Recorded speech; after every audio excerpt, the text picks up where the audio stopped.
Welcome everyone to another episode of Trans Confessions, a very queer journey. This is episode 17 of my first season, episode titled Obama's and Biden's and Trump's Oh My. Today's episode is going to focus on two primary discussions, the first of which being talking about political dynasties and how that basically just equals tyranny. And that's kind of what we're dealing with in the United States right now under the two-party system. So we're going to look at kind of the last three presidencies that we've had to deal with and how they all kind of devolve into this political oligarchy that we're seeing unfold in front of us. I do apologize for my voice. Obviously, it's still healing, so I sound, well, weird. After which, we're going to go into the next subject, and that's kind of talking about this slogan that you hear come from the alt-right, which I don't even like calling it the alt-right because it's not the alt-right, it's just the left. It's just a different flavor of the left. So when you hear the slogan, facts don't care about your feelings, making people understand that that's a two-way street and that facts don't care about their feelings either. So we're going to go into some research into intersex peoples and how that correlates with things like gender identities, gender dysphoria, and, well, how much of the population might actually fall into that category. So pretty much using facts and science to destroy there are only two genders and or there are only two sexes. So without further ado, we'll kind of get into the show. So before we get started, I want to let all of my followers know, as you can see on the screen, I am your host, Jynx the Wonder Girl. My co-host Daphne will not be with us today. We stream live every Monday, Wednesday, and Friday at 11:30 Central Standard Time, roughly. On YouTube, Twitch, Facebook, Twitter, Reddit, Steam, Discord, and for my folks on TikTok too. Although I can see comments as they roll in because we are live, I do not have time to address your questions or comments until closer to the end of the show. Generally once a month though, I do have my viewer and fan appreciation episodes where I lay it all out there and allow you to ask your questions and show your questions live on the air for others to see as well, no matter how disgusting or horrible they might be. So if you don't want to be publicly outed for being a douche canoe, probably best not to make comments that make you sound like a douche canoe. Or I will definitely dox you on the air because it's fun.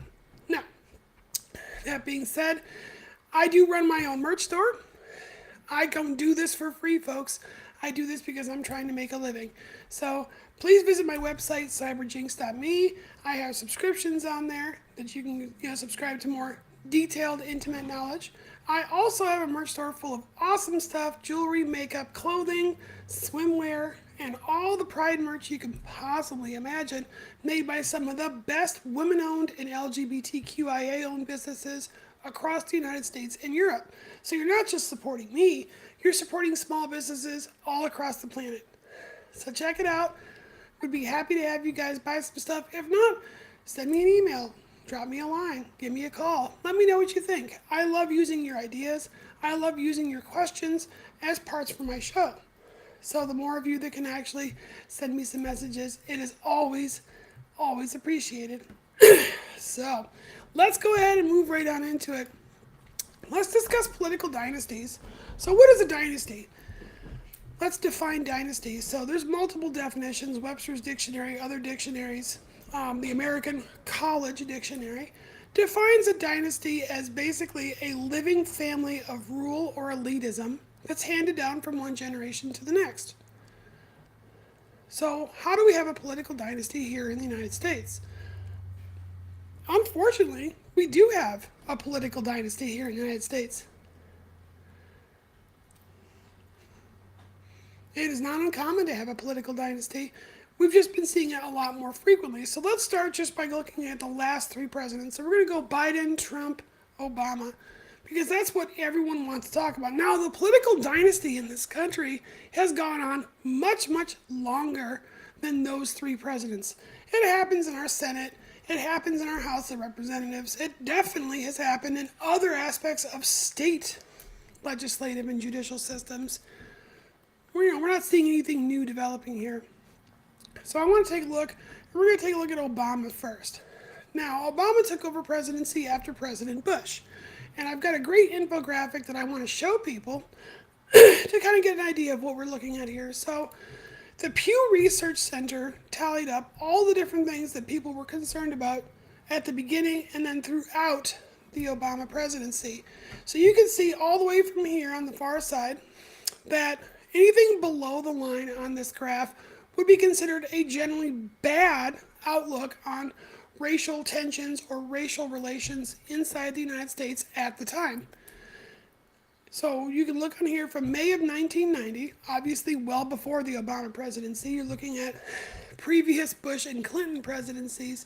You can see the LA riots where they were at probably their lowest by general consensus within the United States. And then moving into the Bush presidency, early June 2000, where you had a generally good outlook on race relations inside the United States. So the shaded area towards the right of this infographic shows you the Obama presidency in its whole. There's been a lot of discussion, particularly from the right, about how Obama's presidency what destroyed racial relationships.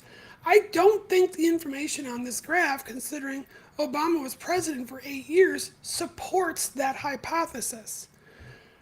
Matter of fact, race relations were probably never better except the first year of Obama's presidency, at a plus 44 according to the Pew Research Center, and it gradually did go down. There's no denying that. You can see the evidence here, but it still stayed in the good. Now, even after the death of Michael Brown during the Obama presidency, race relations still seem to stay generally good, as in they're above the line. Now, not too long after that incident occurred, yes, there is a very dramatic, sharp drop into, well, the generally bad. So what does that mean? Is it Obama's fault or the Obama administration's fault for the racial tensions that occurred? I don't think necessarily the facts and the evidence that's out there would support that. Although there have been plenty of people on the alt-right that would want you to believe that it was President Obama that caused all the racial tensions that we're currently seeing now. I don't think so. One, there's no reason in the world to give anybody that much credit. Nobody's that important, honestly. And I don't think any one person, president or otherwise, is going to be solely responsible for the denigration of, well, racial tensions in a country or across the globe. I think that these were powder kegs that were kind of building up under a false sense of security.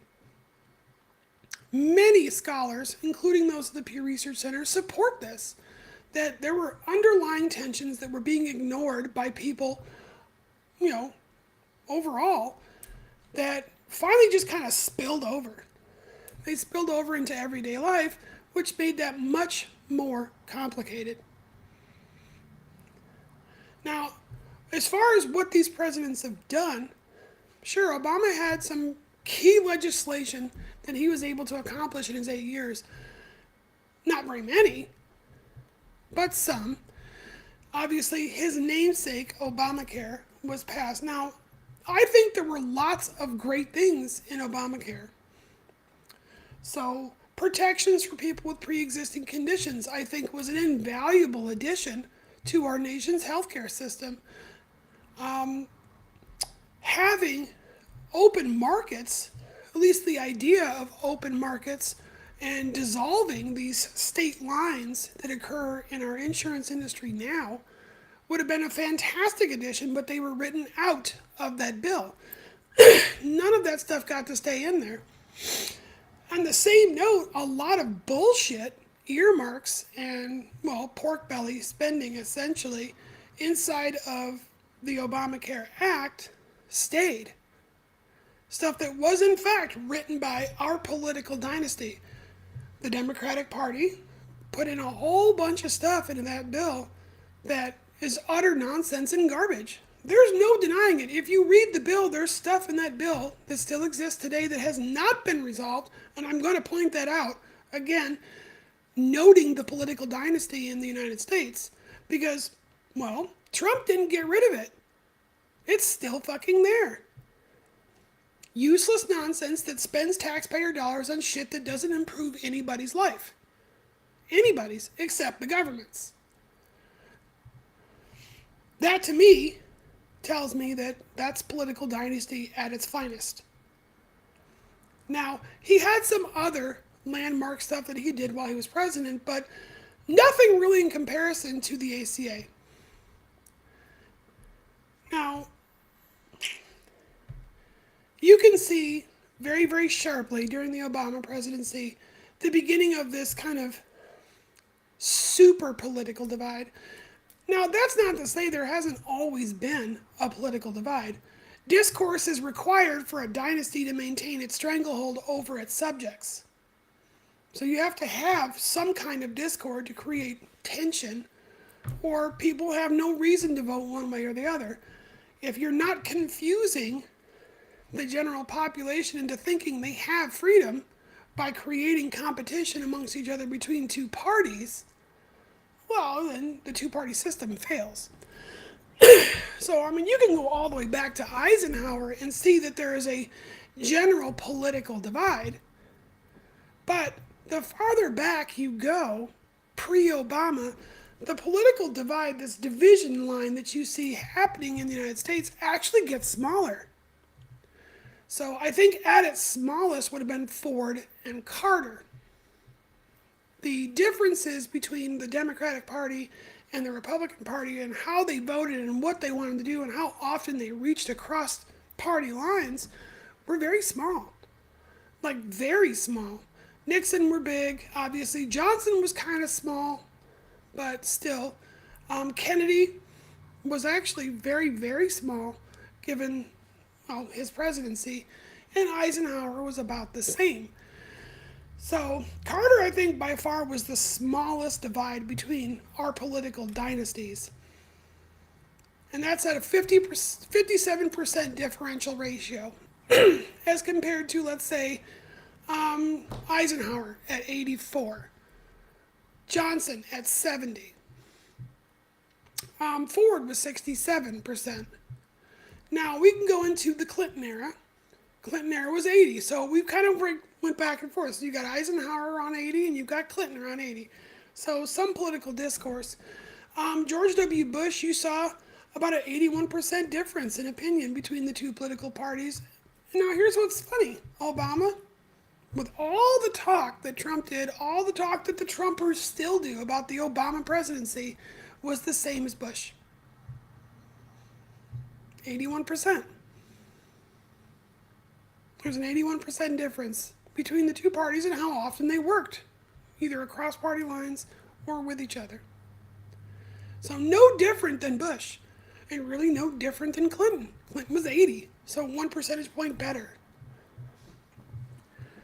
Now, that being said, the approval ratios between the differing parties, again, massively different and continuously get worse. So what's changing? What's changing? Caliber of the presidents who are being put up there for office? Maybe. Obama did some good things. Credit is due. His administration was able to pull off some very difficult decisions. Now, the Obama presidency did some shitty things too. There's no doubt about that. They passed dumb laws. They spent way more money on taxpayer funds than they probably needed to.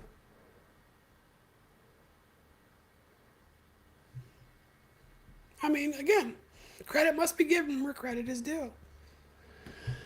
And then we get into, well, the very heated election where, honestly, the term snowflake started to really get used a lot.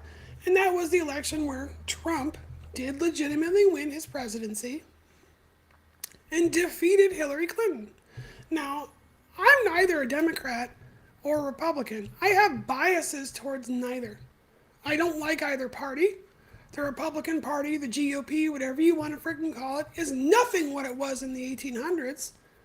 It has been completely taken over by disgusting leftists. And by leftists, I mean people who seek to steal your individual rights and freedoms and then tell you how to live your life. Because that is the true definition of a leftist. And they're just a different flavor of leftists. And obviously, I'm not a giant fan of the Democratic Party either. They're full of thieves, liars, and murderers. Lots of them. Hillary Clinton was one of them. I want a woman president. I am all for a woman president, not Hillary. Now, did I vote for Trump? No, of course not. Because Trump's a leftist too. This is all part of that dynasty. Now, sure, the emergence of the Trump presidency did signal a differentiating change in the American presidential system. You had somebody with zero military experience, had no government experience whatsoever, has never served in any kind of government office at all, win election to become president. And I thought, well, okay, I'll give this guy his fair shake just like I've given everybody else in my life. But I quickly started to see how the dynasty creeps in and that Trump was basically part of that dynasty from the beginning. Most of our elected officials, unless you've been living under a frickin' rock, are highly influenced by big business moguls. Because big business moguls can afford lobbyists. They can afford people whose professional job is to go in and convince the government to do whatever that business wants them to do. Well, if Trump's accurate in his statements, he's run some of the biggest businesses in New York State, across the globe. Trump's hotels are freaking everywhere. They require land access grants. They require freaking money to be donated by cities and counties for utilities, water access, street parking, all kinds of stuff. All things that Trump would need attorney and lobbyists to go in there and convince those governments to do what Trump wanted. So I think Pew stating that Trump was the first president that had no government experience is actually a fallacy. If anything, Trump and his team of freaking attorneys have nothing but experience manipulating the government. That's their job. I'm a business owner. I often have to go to city council meetings, state senate meetings, to try and convince the state to, well, give me the freedom to do what I want to do with my business. Now, the difference between Trump and myself is if I go to a city council meeting or a state senate meeting saying, hey, your stupid ass laws are hurting my business, they don't give a shit what I have to say or how awful what they're doing is hurting my business. Because I don't have millions of dollars just sitting around to buy up lobbyists to go in there and force the government to do my bidding. But Trump did. Absolutely. Now, am I saying he used his influence to go in there and change any kind of election results? No, I'm not. I won't make that claim because that's not a very scientific or factual based claim.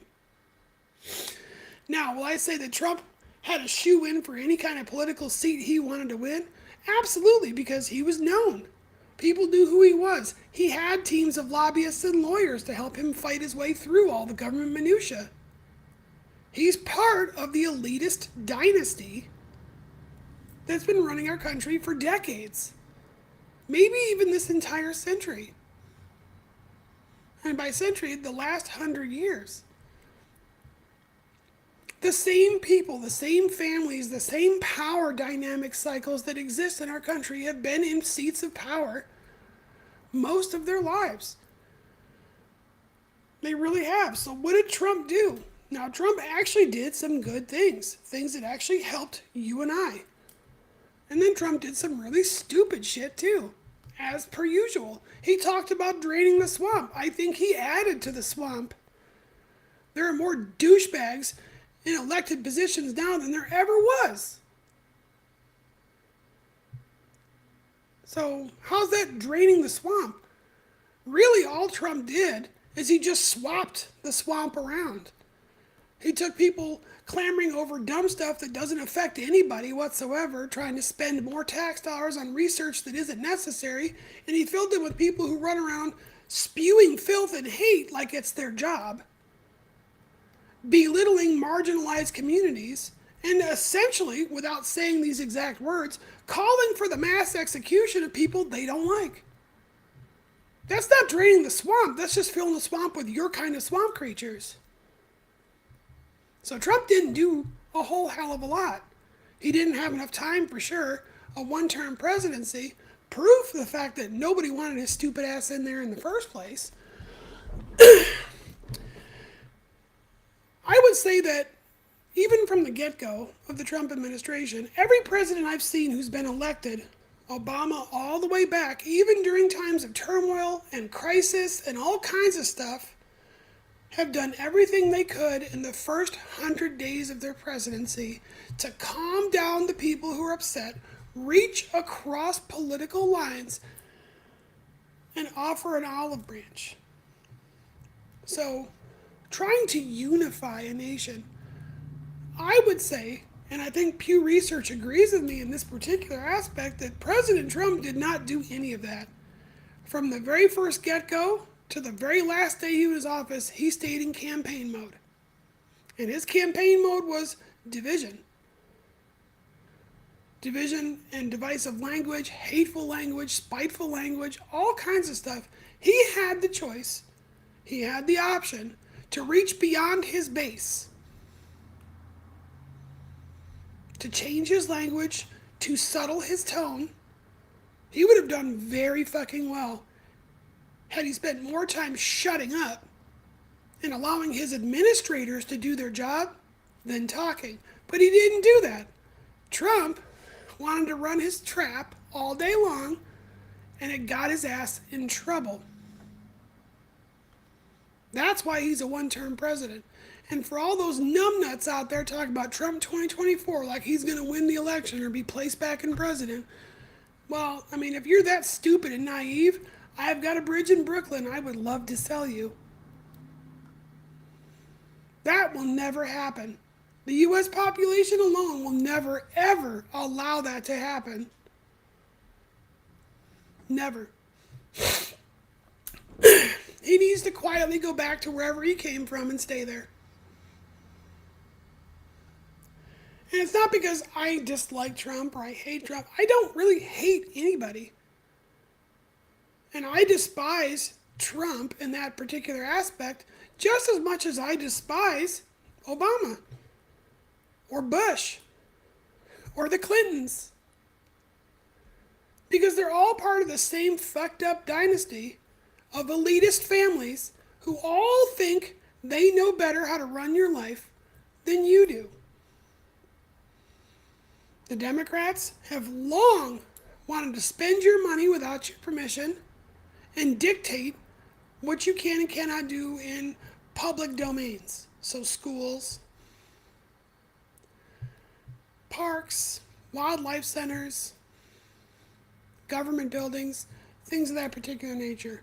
And yes, I'm sure that a lot of that asinine behavior irritates people who are, well, maybe fiscally conservative and don't want certain things being taught in public schools. Okay, that's fine, whatever. But then you got people on the Republican side, so the Bushes, in this particular case, Trump, who are supposed to be, well, we're not going to spend any money. We shouldn't be spending taxpayer dollars on useless stuff. But when I go here and I look at the Pew Research, and you can go to pewresearch.org and look this up for yourself, how much money Republican presidents have spent frivolously on stupid shit. So that tells me that, okay, they're just like the Democrats. They spend money with your dollars, not and my dollars, not their money, our money. They spend our money on useless garbage that does nothing to benefit anybody except themselves. And then I look at some of their policies, well, they're doing the same shit socially too. They're trying to control what you are and are not allowed to say and do in public domains. So schools, your job. That's not a two-party system where they're trying to represent their voter base. That is an elitist dynasty of people who just want to tell you what to do. And they have all the money. They control all the businesses. Hell, they made one of their business moguls a president. And they probably did it as a fucking joke.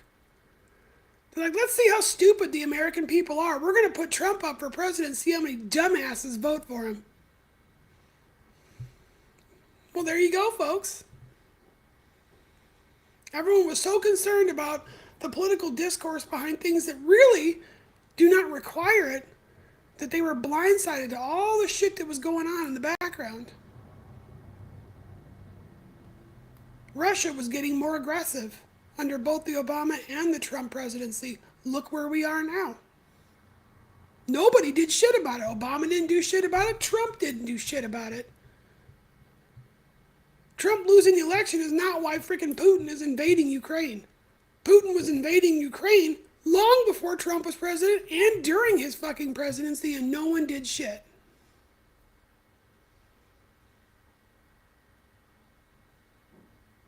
You want proof? Ask anybody who lives in the Ukraine.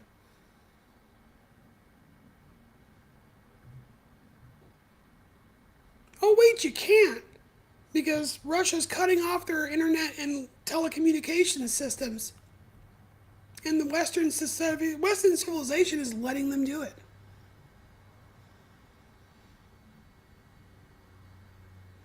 So let's go ahead. We're going to move on now from Trump, and we're going to go right into Biden. Again, talk about a fucking dynasty. I am not a fan of Biden. Biden is a dumbass, straight up. He is a dumb ass, and he's a racist piece of shit. You want proof? Look at any of his Senate recorded videos. C-SPAN saves them on their website. They're all there. Going from 1968 until just before he made vice president with President Obama, and all the awful shit, some of the most disgusting shit a human being could say about anybody else, he has said. He has said it in an official capacity while on congressional floors. That is a dynasty. This guy's been in office his entire life. President Biden has never actually held a real job. He's never worked a day in his life. He's had everything handed to him. This is your president.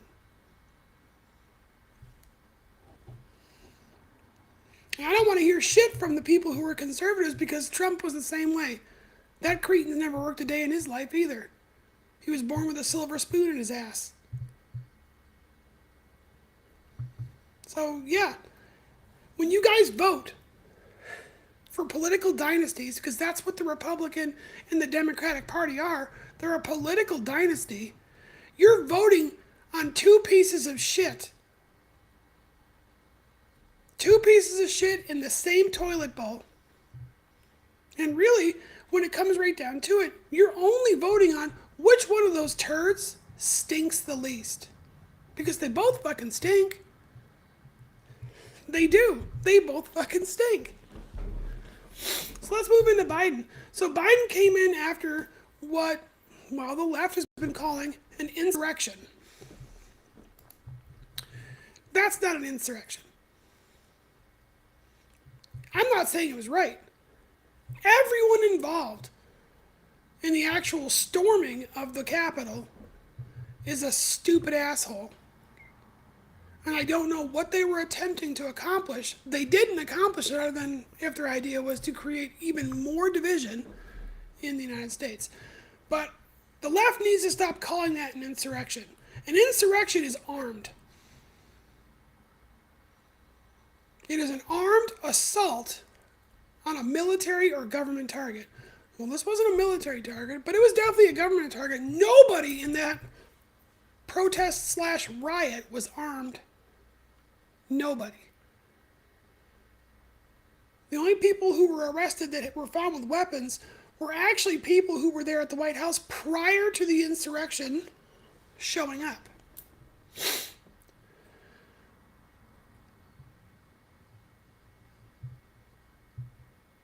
That's not an insurrection.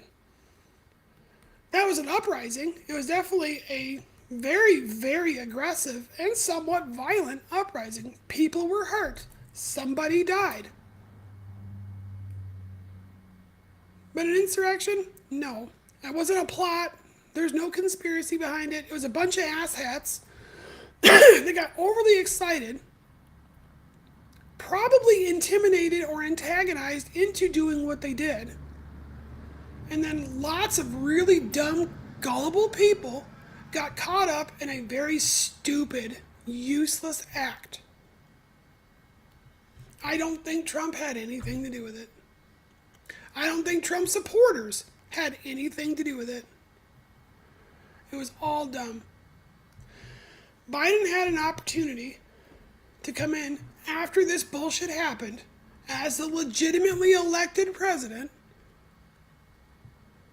and he had the opportunity at that point to stomp the stupid hearsay out, to shut everybody up, hit the reset button, and start over. Biden and his administration did no such thing.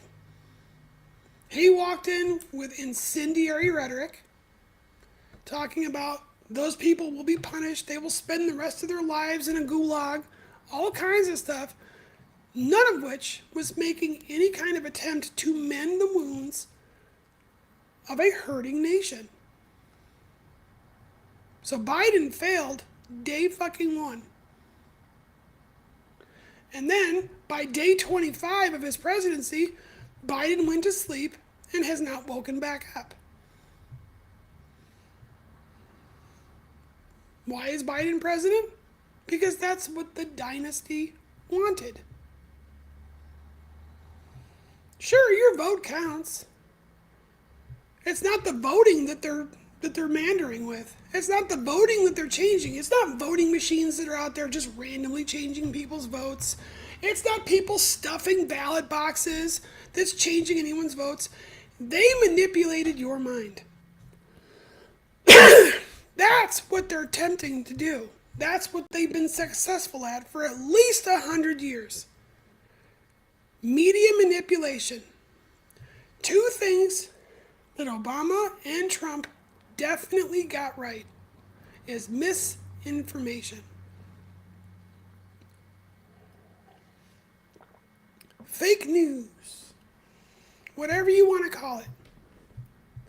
Those are the things that Trump and Obama got right. Now, they were using it in an improper context. But yes, the elitist oligarchy dynasty that has been running this nation longer than I have existed is really, really good at two things. Thing number one, they can control your thoughts and your actions. They've been doing it perfectly. Every time you go to the voter box and you vote straight ticket Republican or straight ticket Democrat, you are one of those people they successfully manipulated. You are one of their little sheep. And that might offend you. That might make you upset. I don't fucking care. I will call an apple an apple, and I will call an orange an orange. You've been duped. You are one of the many. So don't feel like you're alone. You and about 74% of the U.S. population fall into the same category. I used to be one of those too. It took a lot of research, a lot of learning, and turning off the fucking TV to finally realize that I've been lied to. I've been lied to a lot. Like a ton. The second thing they're really good at is theft. Your dynasty oligarch government, your two-party freaking control monsters, are very, very good at stealing everything you have and creating this environment of loss, of lack. You know why there are so many people in the United States who feel like they have food insecurity? Because the government wills it so. You know why there are so many people in this country that have housing insecurities? Because the government wills it so. Because they stole everything you have. That's what they do. And when you finally start to crawl and claw your way out of the bullshit they shoved you in on purpose, and they find out about it, they will steal even more. So going back to Biden's amazing legacy in his first year, he's accomplished significant division amongst people in this country. He's created a slew of laughable memes and gaffes because that guy just can't help himself. Some of the awful dumb things he says are cringeworthy. Cringeworthy at best, disgustingly homophobic and racist at worst.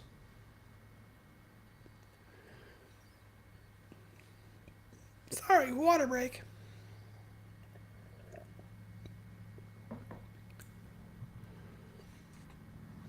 So, in his first year, he's taken a lot of credit for the vaccination rates. Well, I'm sorry to say this. Business Insider, Pew Research, ABC News, CBS News have all agreed that he really does not, his administration does not get to take any credit. It is the natural course of events that were actually started under the Trump administration. We would have gotten to those numbers whether he was president or not. It's just the natural course of events. Now, what has the Biden administration been really, really good at? Creating anti-vaxxers. Creating anti-vaxxers. And I would put this out there to all the anti-vaxxers. Listen, dickheads. The vaccine was created, approved, and then pushed out under the Trump administration, not the fucking Biden administration. If you're an anti-vaxxer because Biden is the one telling you to get vaccinated, not only are you a brainless moron, but you deserve what you get. I said what I said. Deal with it.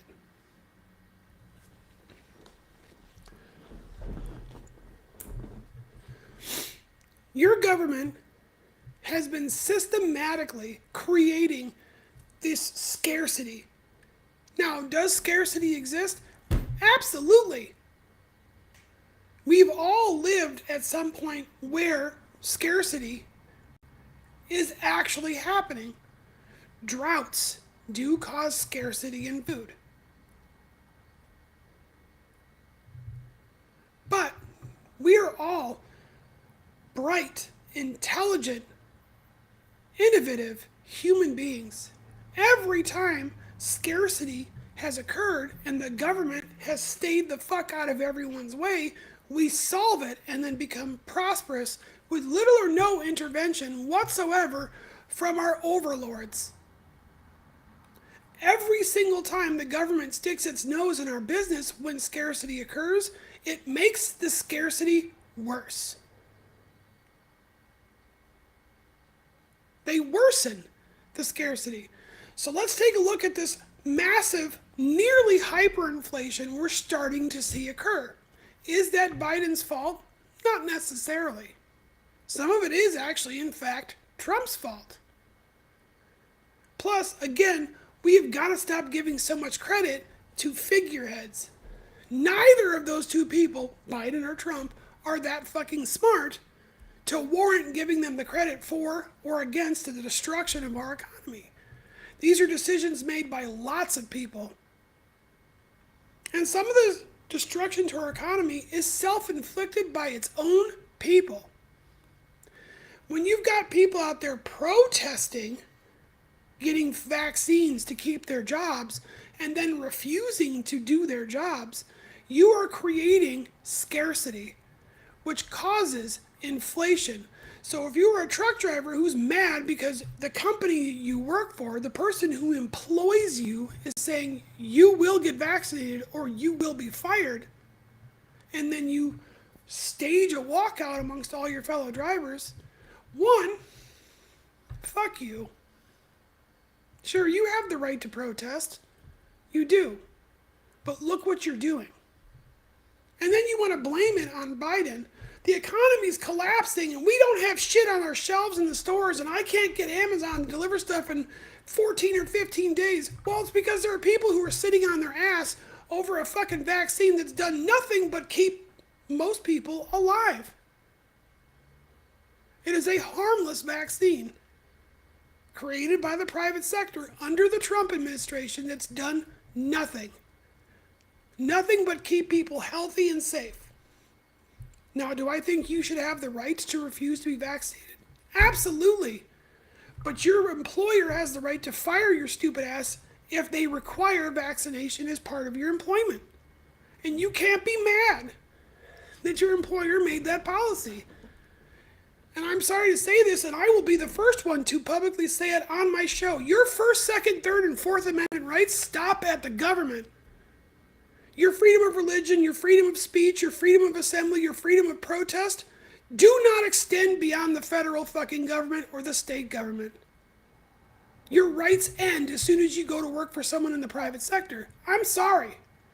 Because if you read the goddamn Constitution, it says quite clearly, the government shall make no law abridging your right to fill in the blank. It doesn't say Hobby Lobby shall make no rule saying that you must get a fucking vaccine.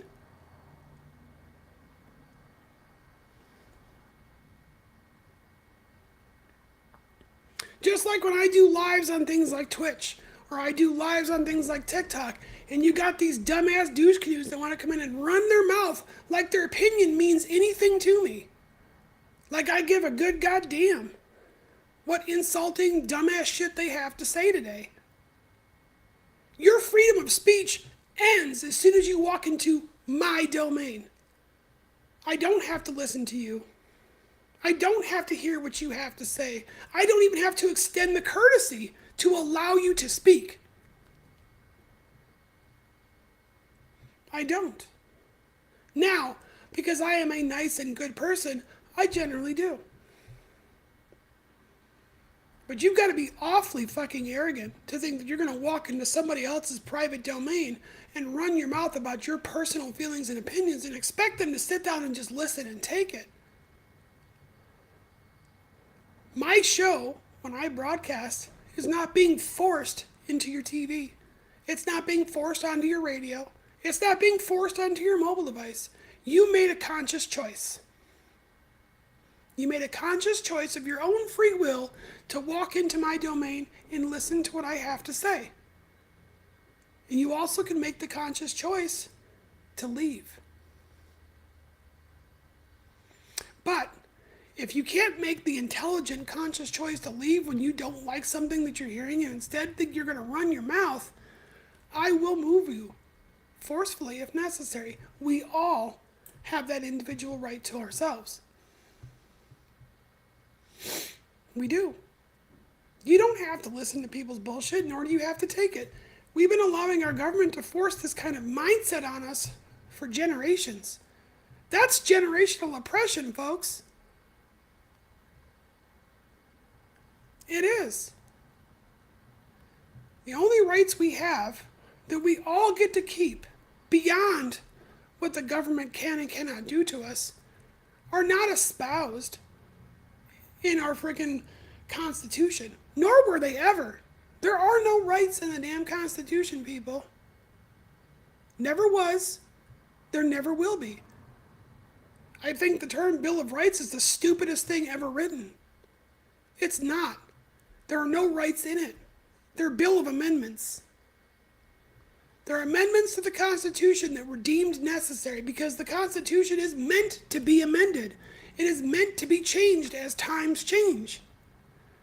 But most specifically, it's meant to be amended when your governments, state, local, and federal, find loopholes in the Constitution to oppress you. So yes, they are in fact meant to be amended.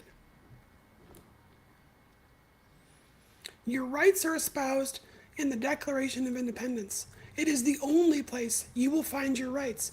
There's not 16, there's not 12, there's not 27, there's not 48. I don't care how many countries have rights written into their constitution, and I don't give a shit the number that they have. There are only 3. There are 3 rights, and they're not given to you by any government, nor are they granted to you because that piece of paper was written. You have them just because you exist. The moment you were conceived, the moment you were brought into this universe by whatever deity you pray to, by whatever scientific policy you espouse, the moment you began to exist, so did those rights. You have the right to live. And that right comes first. That right exists above all other rights.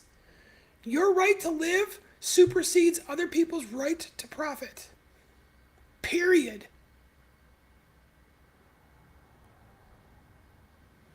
And I know I'm going to catch a lot of fucking hate for this, but it is absolutely factual, and that is exactly how our founding fathers intended it. Your right to life supersedes everyone else's right to liberty, property, and profit. Nobody has the right to take that from you. Nobody. After the right to life, you have the right to liberty. Well, what is liberty? Liberty means you have the right to live however you see fit, and that you and you alone will suffer the responsible consequences of your choices in how you lead your life. Nobody is responsible for you. Nobody is required to take care of you, ever. And nobody else should have to suffer for your choices. Your right to liberty does not get to supersede anybody else's right to liberty. When that happens, that's why we have a court. And then you have the right to property. Your right to property does not supersede someone else's right to life. Which is why in most states, you don't get to shoot a 15-year-old kid because they stole your kid's bike. The thief's life is more important than your kid's bike. That's it. Those are your 3 rights, folks. Life, liberty, property. That's it. There are no more. You've allowed our dynasty, this elitist oligarchical dynasty that we call our government here in the United States, to convince you that the Constitution is this all-powerful document.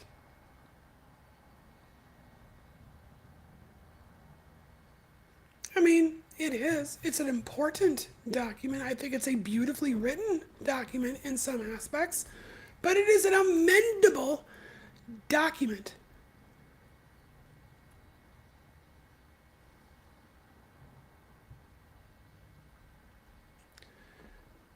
I've had lots of people who tell me that they don't like that outlook on life, and I don't give a fuck that you don't like my outlook on life. My outlook on life keeps me safe and happy and makes sure that I don't deprive others of their safety or happiness. I've had lots of people, like I've got a user on TikTok right now. If you allow them to steal a bike, then they'll start stealing bigger shit. Name one time in the history of humanity where that's ever fucking happened. That's why we have laws. We are a nation of laws. We are not a nation of vigilantes. If you steal because you have the right, you have the right to own property. It's espoused in the Declaration of Independence. Your right is protected by law, not protected by your freaking trigger-happy bullshit attitude. And don't come at me with that stupid excuse. I served in the military. I'm just as good a marksman as anybody. I'm not out here in my yard sniping people because they're trespassing on my property. Douchebags and assholes do that. And those are the people that need to spend the rest of their lives locked behind bars because you're the danger to society, not the thief. If you don't want people to steal your stuff, lock it up. If they steal your stuff anyway, that's what the law and the court is for. Prove that they stole it, they will go and spend time in jail, or they will pay restitution and give you your stuff back. That's how the law is supposed to work. It doesn't work that way. People are so overtight and so over-concerned about the behavior of others that now we've got states making laws making my existence illegal. And yes, folks, that's happening under the Biden administration. Not the Trump administration, the Biden administration.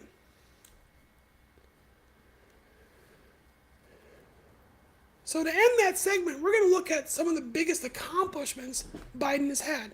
So, trillions of dollars of additional spending on top of what Trump had already spent. He didn't reduce our deficit. He didn't reduce shit. Trump increased our deficit and spent more money than we make. And Biden's like, hold my beer. So the COVID-19 relief packages, which most of the money in the COVID-19 relief package that Biden signed into act went to massive, huge businesses that didn't need it. The NBA got a huge cut of the COVID-19 relief funds. Like the NBA needs any goddamn money. They don't need shit. They're the NBA. The NFL got COVID relief funds. You had private businesses that work within advertising agencies that got COVID-19 relief funds in the billions of dollars. Case in point, small business owner. I had 10 employees that I was trying to keep gainfully employed. I got $12,000. That was my COVID relief to keep those 10 employees employed mandatorily, by the way. If you accept those funds, you must keep those employees at their current or higher pay rates for no less than 8 months after receiving the money, or you get fined. $12,000. What the hell did they think I was paying those employees? Like $1 an hour? Great achievement, Biden. Awesome. Oh, and here's my personal favorite, the infrastructure bill. Yes, the infrastructure bill. Beautiful bill. Where Biden took money, besides the $1.9 trillion COVID stimulus package that he put out there as the American Rescue Plan, which actually caused bigger problems than it solved, he signed an even bigger multi-trillion-dollar infrastructure bill with some stuff that he wanted in it and a lot of stuff that he wanted that didn't get put in it. But more importantly, and this is my personal favorite, so thank you, Biden and your Biden supporters, for passing a massive, massive infrastructure bill that just put over 6,000 small businesses like mine out of business. He allowed the USDA and the FCC to spend trillions of your tax dollars to bring high-speed internet to rural places in this country. Something that was already being done. companies like mine, companies like my competitors, all small businesses run by less than 50 employees to provide high-speed internet to people, which we've already been doing for 6 years and slowly trying to expand. Do you think that any businesses like mine got a single dime of that money? No. No, AT&T did. T-Mobile got that money. Nextlink. Massive companies that had lots of lawyers and lots of lobbyists took billions of dollars and wiped little companies like mine completely off the map. Mine still survives, but barely. So, thanks, Biden. Great job. For those that don't understand, small businesses make up 83% of our economy. Well, 6,000 small businesses across the United States, that's a pretty big dent. No, I may not employ 4, 5, 600 people or 1,000 people, but the people who I had to lay off and fire because I could no longer afford to pay them, now I have to go back out in the open job market and take less pay. My average network engineer was making $27 to $38 an hour. My senior network engineers and fiber technicians were making $70 an hour. Guess who got fired first? That's how business works, folks. I had to lay all those high-paid ones off. And some of the middle tier had to be laid off too. So those guys that were making $70 an hour splicing fiber and burying it across highways are now working for, I don't know, Spectrum, AT&T, one of the big boys that got the big money for $18 an hour or less. AT&T, I think, pays them a bit more. But the other companies I mentioned, no, they don't. They start at the bottom.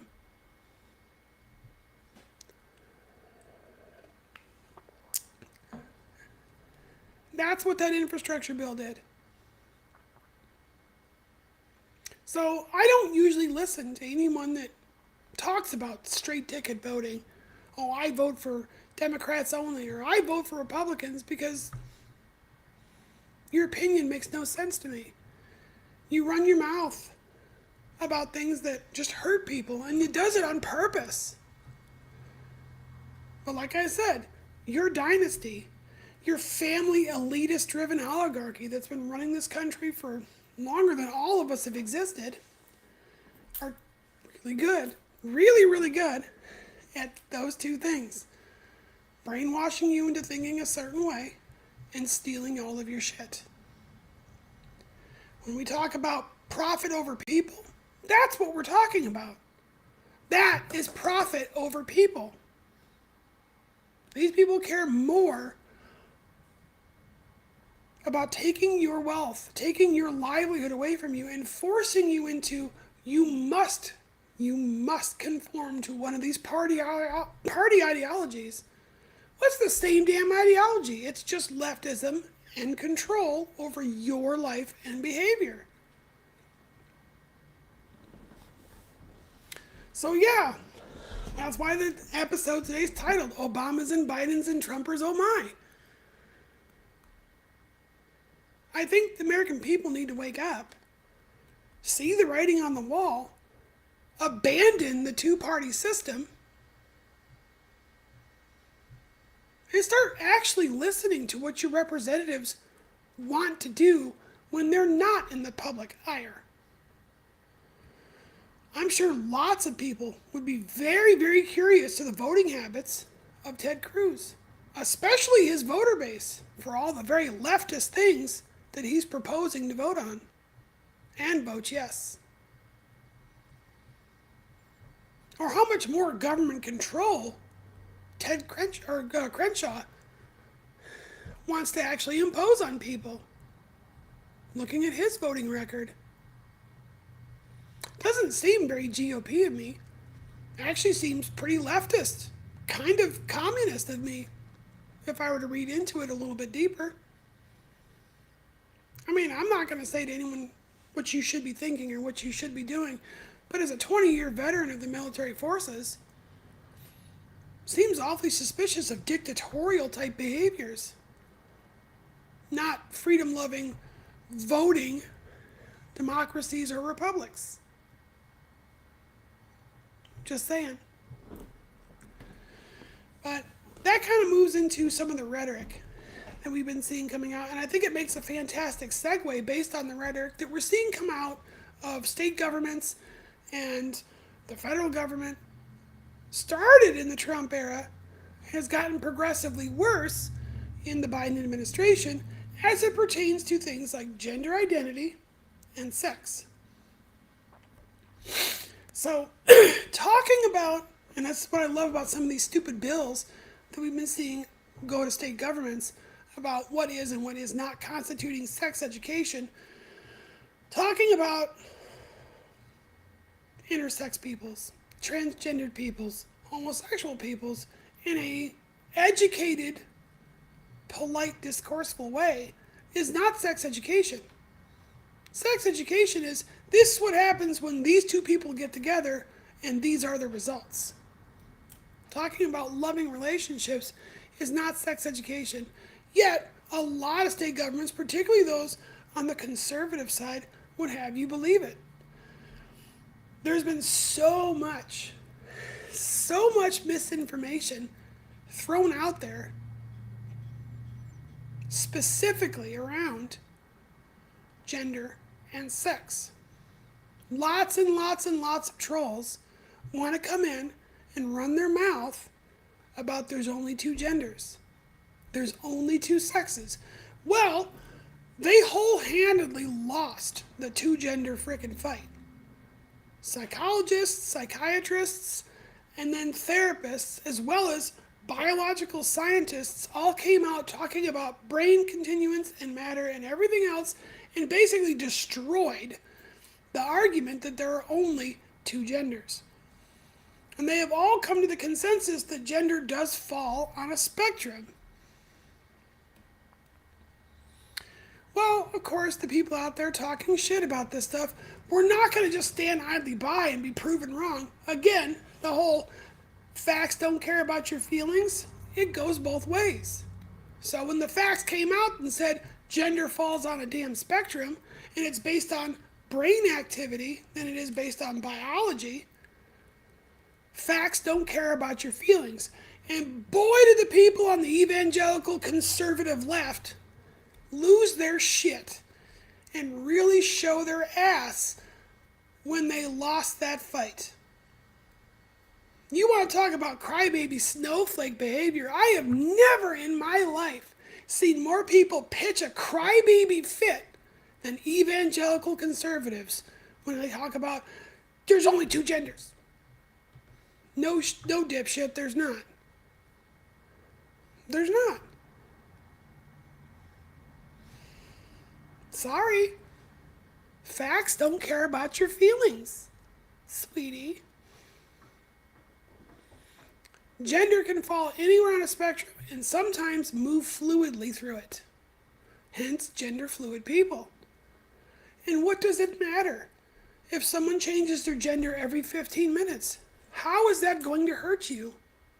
How is that going to affect anybody, for that matter? Well, the short answer is it doesn't. But they're going to cry about it anyway. So the new mantra, the new thing that they're doing out there is they are attacking transgendered people with a very unscientific, unfactual claim that there are only two biological sexes. Said, fine, we concede. We're still going to cry about it, but we concede there might be more than two genders. But there's only two biological sexes. Well, guess what? We're going to go into that and say how wrong you are too. So once again, facts don't care about your feelings.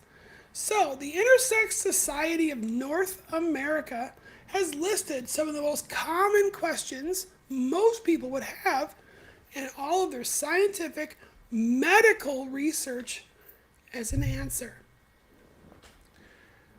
What is intersex? I get asked that all the time. I am intersex. I am non-conforming XXY, number 47. So I was born neither a male or a female.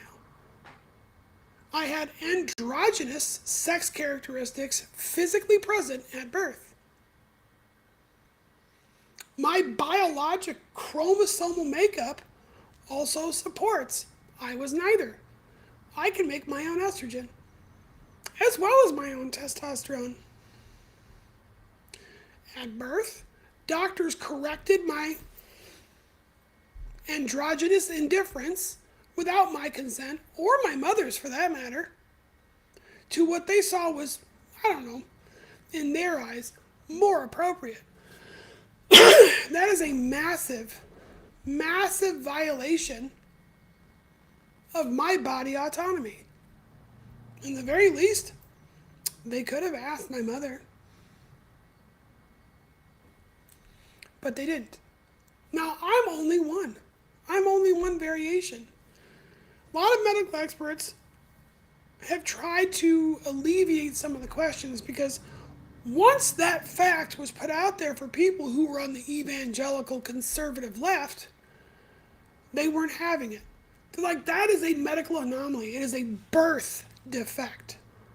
It's so uncommon that it shouldn't even be considered. Well,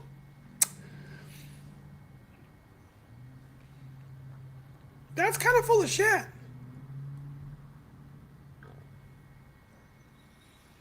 That's completely full of shit, actually.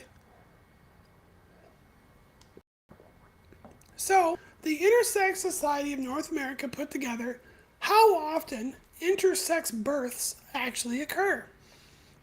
So, not XX and not XY. That means XXX, XYY, XXY, all the different variations that fall in between those two biological sexes is 1 in every 1,666 births. That's actually a lot. So Klinefelter, which is XXY specifically, 1 in every 1,000. Androgen insensitivity syndrome, 1 in every 13,000 births. Partial androgen insensitivity syndrome, 1 in every 130,000 births. Classical congenital adrenal hyperplasia. It's exactly what it sounds like. 1 in every 13,000 births. Late onset adrenal hyperplasia, 1 in every 66 births. Vaginal agenus, I can't say that word, I'm sorry. 1 in every 6,000. Ovotestes, again, something I had. 1 in every 83,000. Idiopathic or no discernible medical cause, 1 in 110,000. There's an entire list, and it just keeps on going.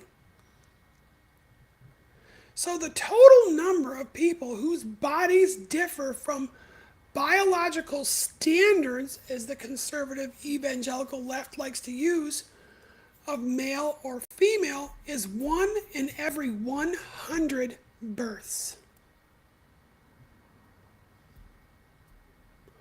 1 in every 100 births.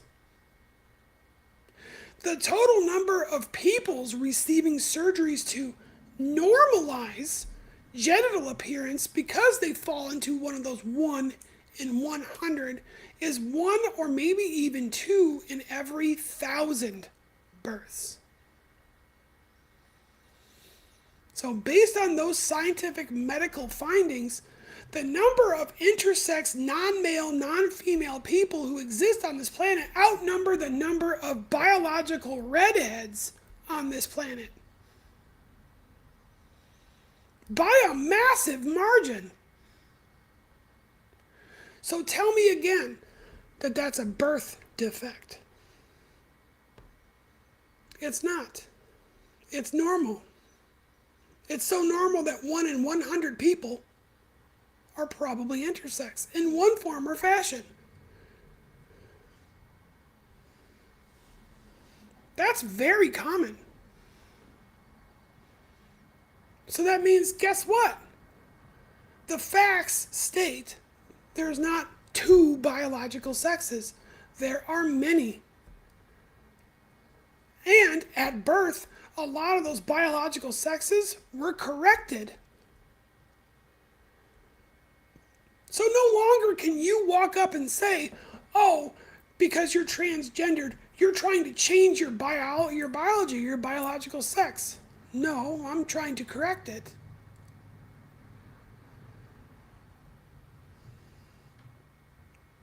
Doctors put me in the wrong body. I'm just trying to put it back. Now, that doesn't necessarily fall on every single transgender person out there. There are lots of transgender women whose biological chromosomatic makeup is XY. And that's great. That's fine. There's also biologically born women whose chromosomes are also XY. The chromosomes don't matter. They don't matter at all, actually.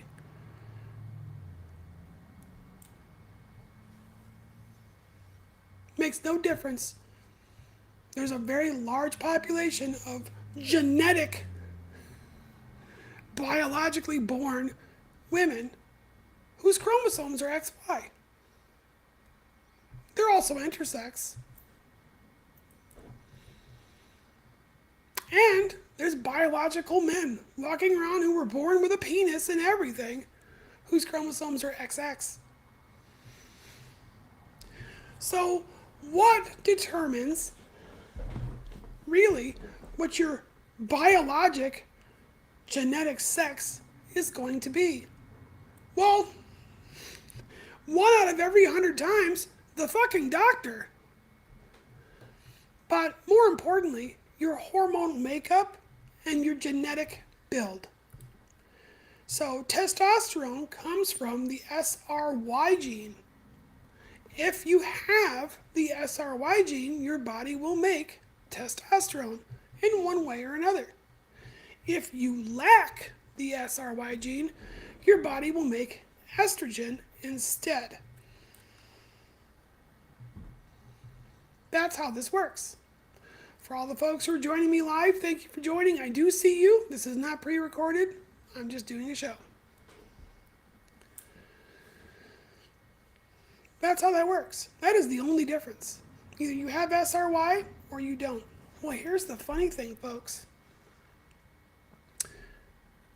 For those folks who are transitioning, in my case, transitioning to my true identity as a female, the SRY gene is disappearing because I'm replacing it with the hormones that are supposed to be there.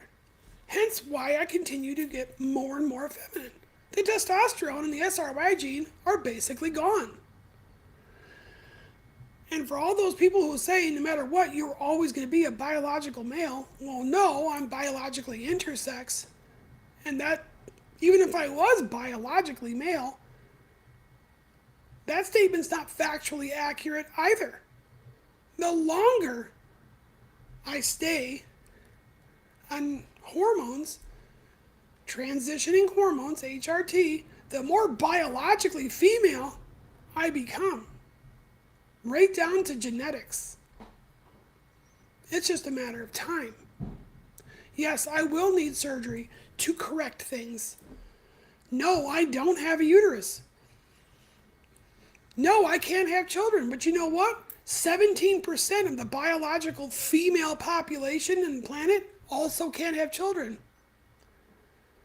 And 60% of those 17% don't have a uterus either, or ovaries.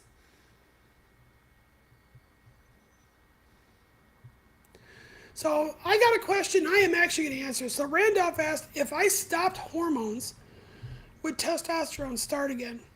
Because I've been on my hormone replacement therapy as long as I have, no. No. Estrogen destroyed the SRY gene. It's gone. So no. Doctors will ultimately tell their patients, hey, here's what's going to happen. You've got a certain amount of time during your transition that once you pass that mark, I passed it. My testosterone production without Spiro is 0. I can no longer make it. It's gone. Physically, the transition has atrophied, well, all of that. Now, after about 5-6 years of being on hormones, my body will ultimately start making its own estrogen. And here's what's funny. Just like biological women, as transgender women get older and have been on estrogen or making their own estrogen for a certain amount of time, they begin to get tired. They begin to get headaches. Standard aging things that most biological women suffer from. Guess what the doctors prescribe transgender women and biological women when they hit that point? This is premenopausal. Guess what they prescribe them, folks? Testosterone. That transgender woman has to go back on T, just like a biological woman does. They get their energy back, they stop having migraines, their body feels better. They lose a lot of weight usually.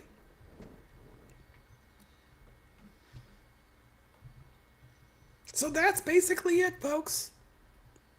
Gender fluidity, people who want to transition. That's the long and short of it. Intersex people exist. There are more than 2 biological sexes, just like there are more than 2 genders.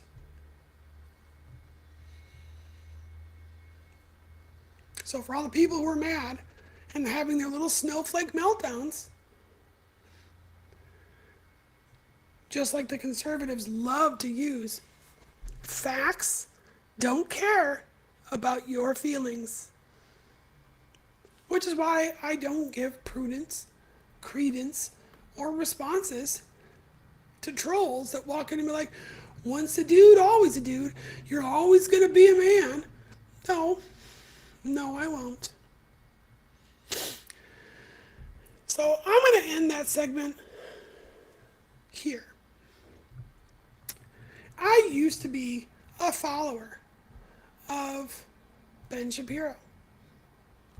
And I used to be a follower of Steven Crowder. And I used to be a follower of Prager University.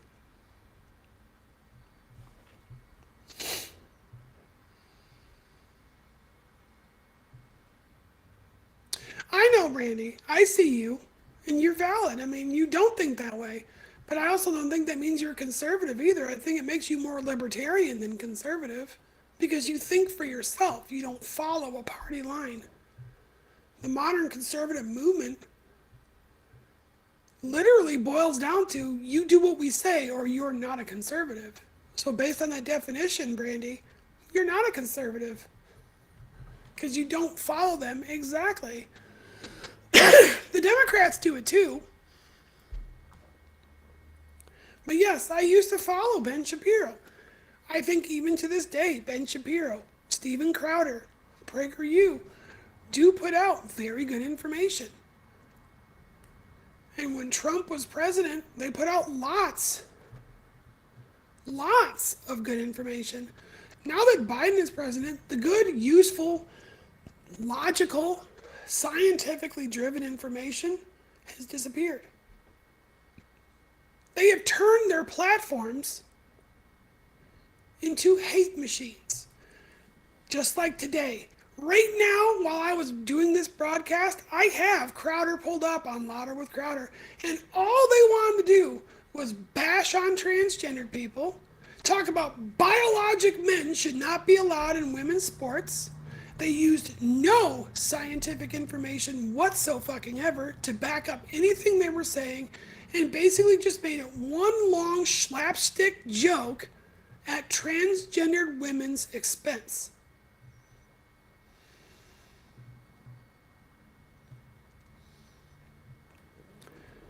Well, that's what a libertarian is, Brandy. They're not liberals either, unless you're talking about liberal in the classical sense.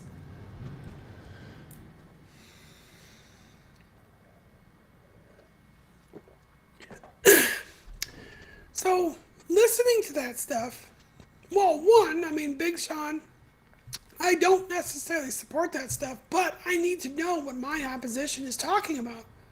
Opposition research is important.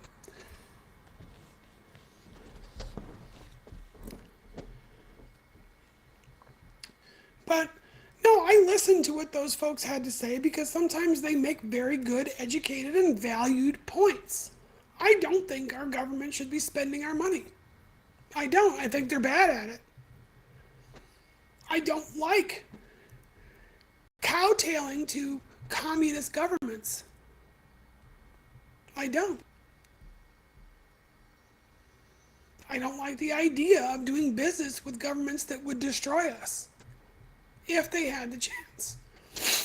These are all points that all of those opposition material make that I agree with. But when you use your platform, like I unfollowed PragerU today. I had to. You've got three shows on PragerU now that are dedicated entirely to belittling marginalized communities. They have attacked Native American communities twice on their show for being, I'll put it the way they put it, for being a nuisance. Did you seriously just call the Native Americans, the people who were here first, a nuisance? How very colonist of you. But more importantly, entire shows, entire segments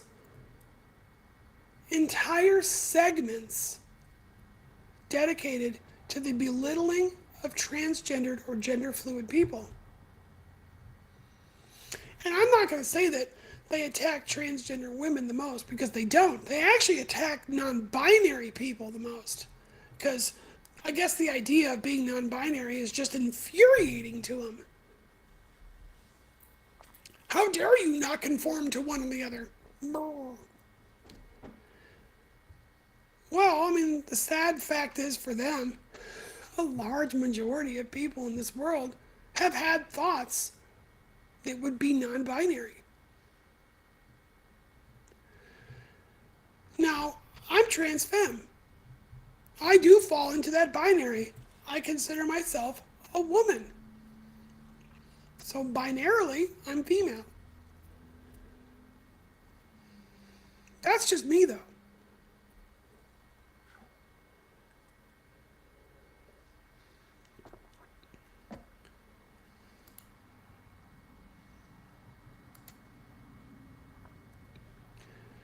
When it boils right down to it, people are going to be what people want to be, as they should. I think it's beautiful. I think it's wonderful. I don't think that it's asking anyone too much to use someone's proper pronouns. I don't.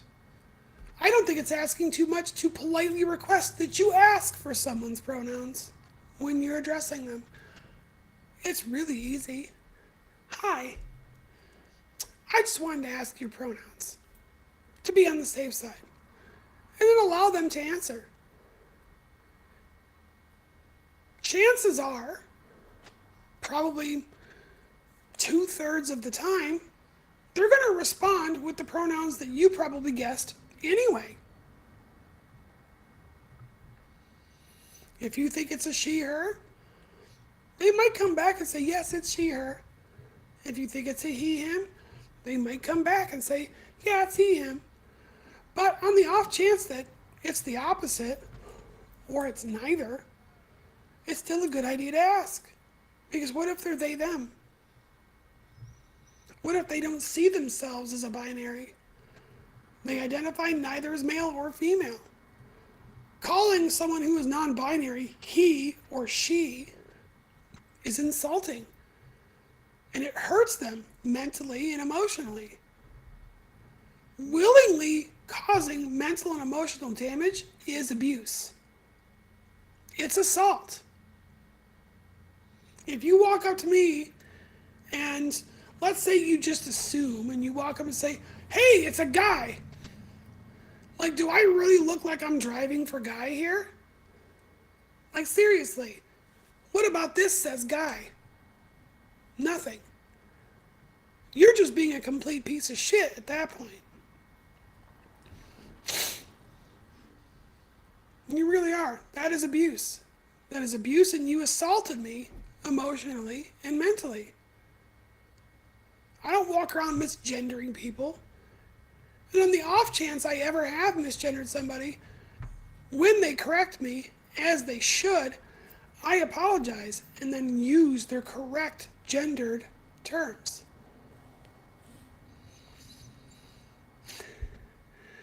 Retro, I think that's great. And thank you. Thank you for joining us. I don't believe it is really going out of your way. It's no different than asking for that person's name. And if you are scared to ask someone for their pronouns, ask them for their name. You don't have to say, ma'am. You can say Brandy. You can say Jynx. Either one works.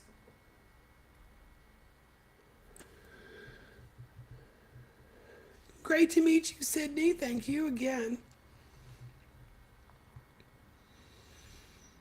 I think it's just being decent. It's trying to be a decent human being. That's what we boil down to this. Are we decent human beings? Well, some of us are. A lot of them, I don't know. It's questionable sometimes. It's one thing to make a mistake, folks. But I think our parents all taught us when we were little. You know what assuming does? When you assume, it takes an ass out of you and me. Assumptions are not a safe place to reside in, whether it's business, whether it's science, or politics.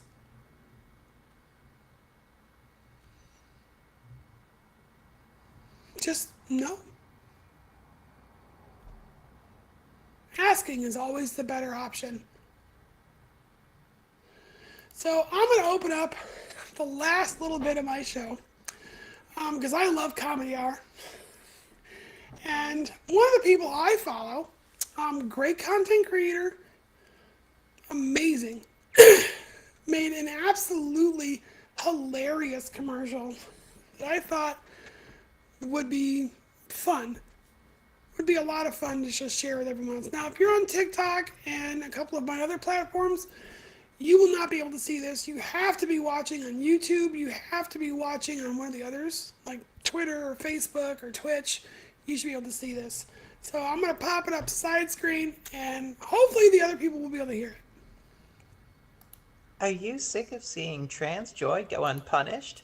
Are you tired of being distracted by the real problems in the world, such as climate change and food insecurity? Then transphobia is for you. Hi, I'm Renaissance Transman, and you could be a full-fledged transphobe by this afternoon with my intensive course.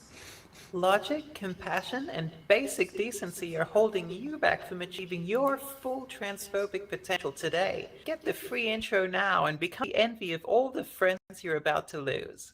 Cassie Weckman's transphobia course is 3 easy-to-understand classes, including not understanding stuff, ignoring psychologists, and divesting yourself of human empathy. Call now and receive a free gift. This delicious undercurrent of colonialism. Call today and you could be commenting nonsense on social media in no time. I I love her. She's great. It's always funny when we can laugh at, well, some of the things that hurt us the most. Now, for the folks that are in there making comments about my voice, suck it up, Buttercup. If you don't like it, don't listen. I don't need your opinions on my voice. I know I sound pitchy and high. It's what happens when you have throat surgery.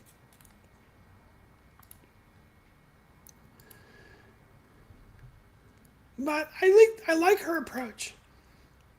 She comes in with an undeniable sense of like, listen, folks, when you come in and you say these things or you do these things, this is how we perceive you. We don't perceive you as threatening. We don't perceive you as educated. We don't perceive you as like intelligent in any way, shape, or form. We perceive you, well, as a jackass. Mean-spirited. Just awful. That's how you're perceived. There's no reason whatsoever for people to act that way. So, again, because we're in our last segment, our little comedy hour here, I'm going to throw another one up there. This one, not so much like a commercial or poking fun.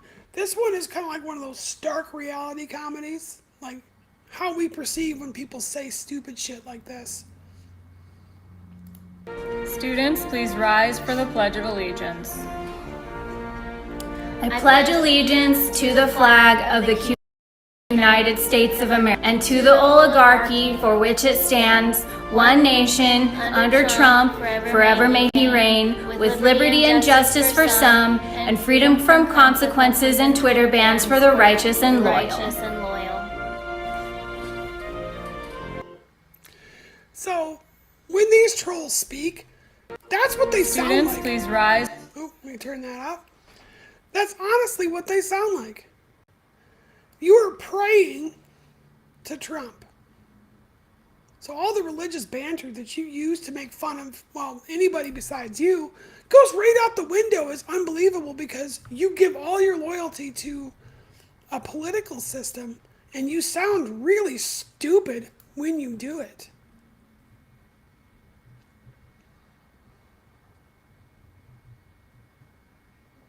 You do. It makes no sense, like whatsoever. None at all. So for the folks watching on the show, I'm going to go into a very interesting piece. Let's see here. So we've got some people who left comments. Let's see here. So Unsolved Mysteries 2 said, I personally don't ask for people's genders all of the time because I see them as humans regardless of who they identify. Well, that's great, Unsolved Mysteries. Thank you.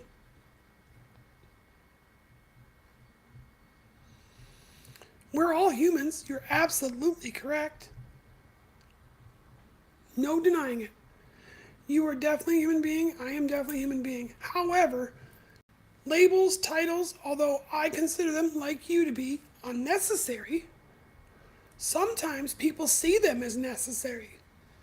Sometimes people see them as needing to be there for clarification, comfort. None of that's unusual.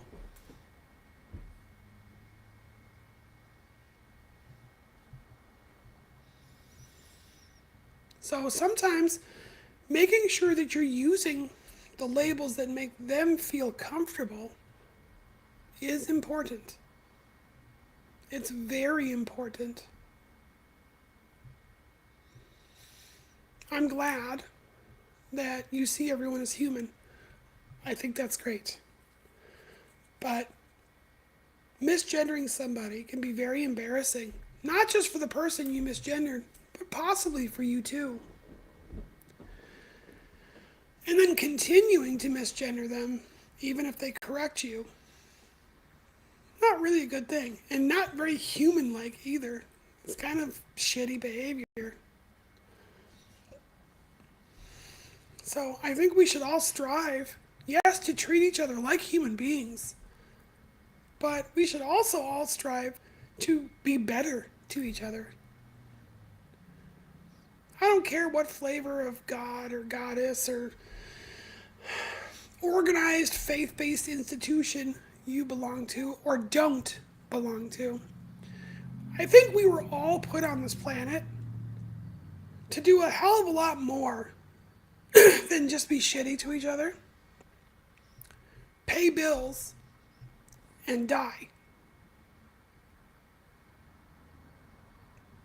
I mean, am I wrong? I don't think I am.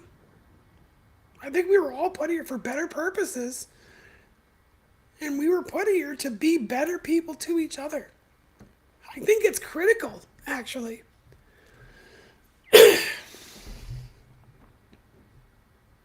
I really do.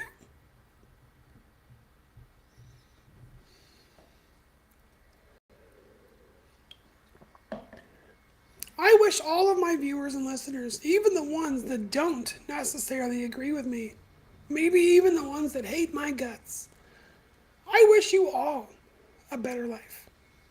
I do. I want you to have a better life. But I don't think any of us are going to get that better life if we all just keep treating each other so shitty all of the time. I think it's a much better option for all of us to just accept each other for who we are, move on, mind our own business.